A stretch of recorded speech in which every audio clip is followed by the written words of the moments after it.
मैं बार बार कह रहा हूं, उन पुलिस वालों की वर्दी को खींच के उतार देना चाहिए। परिवार का बहुत बड़ा स्ट्रगल होता है मेरे दोस्तों, एक एक तारीख पे जाना, वकीलों की फीस देना। मैं निवेदन करूंगा कि अगर भारतीय जनता पार्टी के एमपी और एमएलए हरियाणा और राजस्थान के 2 राज्यों के अपनी 15 दिन की या एक एक महीने की सैलरी भी निकाल दें, उनके परिवारों को देनी चाहिए ताकि वो अपना लीगल केस तो लड़ सके।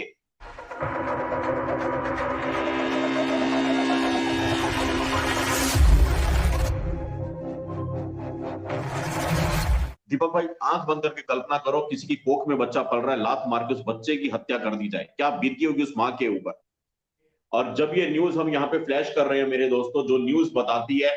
21-21 लाख रुपए लगभग दिए गए मोहम्मद जुनैद को और मोहम्मद नासिर को, दोनों को, गौ तस्करों को 21-21 लाख रुपए।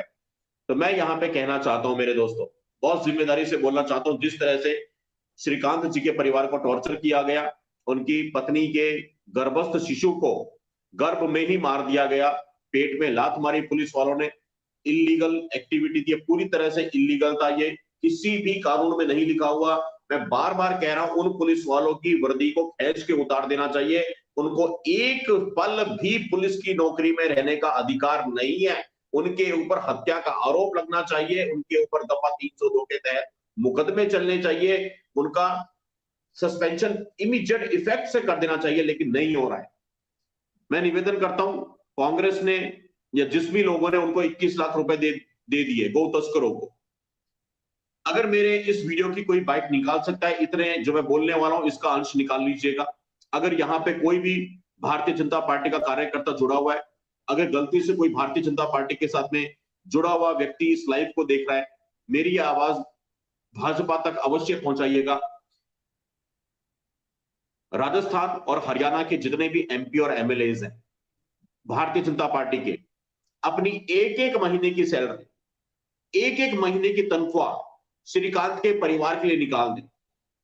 श्रीकांत जी के परिवार के लिए निकाल दें, क्योंकि श्रीकांत के ऊपर अभी आरोप सिद्ध नहीं हुए हैं। अभी श्रीकांत को सिर्फ आरोपी बनाया गया है। अभी मामला कोर्ट में जाएगा, सुनवाई होगी, दलीलें होंगी, फैक्ट्स आएंगे जाएंगे, सबूत रखे जाएंगे। हो सकता है श्रीकांत पूरी तरह निर्दोष निकल आए मामले में, हो सकता है श्रीकांत पूरी तरह इस मामले से बरी हो जाए, लेकिन जो परिवार झेलेगा बार बार कोर्ट कचहरी, दीपक भाई से बढ़िया कौन जानता है, दीपक भाई तो 60 दिन जब तिहाड़ में रह के आए थे, जरा दीपक भाई से आज हम पूछेंगे परिवार ने कैसे वो समय निकाला, कितना मुश्किल होता है परिवारों के लिए एक एक पेशी पे बार बार कोर्ट में आना जाना।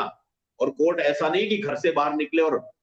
मटमट करते पैदल करते पहुंच गए, आपको बहुत सारी चीजें होती हैं, परिवार का बहुत बड़ा स्ट्रगल होता है मेरे दोस्तों, एक एक तारीख पे जाना, वकीलों की फीस देना। मैं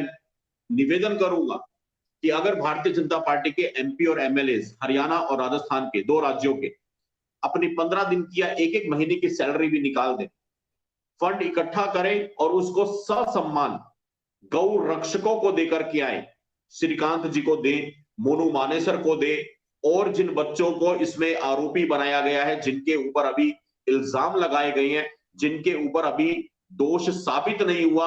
आप लोग उनको ये मदद कीजिए, उनकी आर्थिक मदद कीजिए। चुनाव भी आने वाले हैं, अगर इसको चुनावी दृष्टि से कोई देखना चाहता है तो मैं बहुत स्पष्ट कहता हूं, जितना मेरा चुनावी गणित मेरी समझ है, चुनाव के समय विपक्ष वाले इसको मुद्दा बनाएंगे, बनाने दो। मैं कोरे कागज पे लिख के साइन करके ठप्पा मार के देता हूं दीपक भाई, मेरी चुनावी गणित ये कहती है अगर इसको वोटों में तोला जाए तो भी बीजेपी को फायदा होगा और पूरे देश में फायदा होगा। एक शब्द है बाजार में, मास्टर स्ट्रोक, मास्टर स्ट्रोक, मुझे नहीं पता क्या होता है मास्टर स्ट्रोक, लेकिन अगर चुनावी गणित की बात भी की जाए तो शायद चुनावी दृष्टि से जो मैंने बोला है ये भाजपा के लिए वाकई एक मास्टर स्ट्रोक भी साबित हो सकता है। ये बिल्कुल अखलाक वाला केस हो रहा है, जुनैद को और नासिर को अखलाक की तरह बना देंगे, ये अखलाक हो, पहलू खान हो, मर गया जी मर गया। ये पूरा का पूरा वोट लेने की फिराक में लग गए हैं कांग्रेस वाले, सपा वाले, बसपा वाले या जो भी हो, ओवैसी पवैसी। भाजपा ने क्या किया, भाजपा ने सबके ऊपर उंगली उठा दी, मैं आपको बाइट्स दिखाऊंगा, लेकिन भाजपा अगर कुछ कर सकती है तो मेरे हिसाब से दीपक भाई, भारतीय जनता पार्टी के राजस्थान और हरियाणा के एमपी एमएलए को अपनी एक एक महीने की सैलरी जोड़ करके बहुत सम्मान के साथ में श्रीकांत जी के परिवार में जाकर के उनकी माता जी के या उनके पिताजी के या उनकी पत्नी जी जिनके साथ ये जुल्म किया गया, अत्याचार किया गया, उनके हाथ में वो राशि रखनी चाहिए। और जो गौ रक्षक हैं जिनके नाम इस केस में डाले गए हैं झूठे अभी, उनके परिवारों को देनी चाहिए ताकि वो अपना लीगल केस तो लड़ सके, वकीलों की फीस तो भर सके। ये अवश्य करना चाहिए।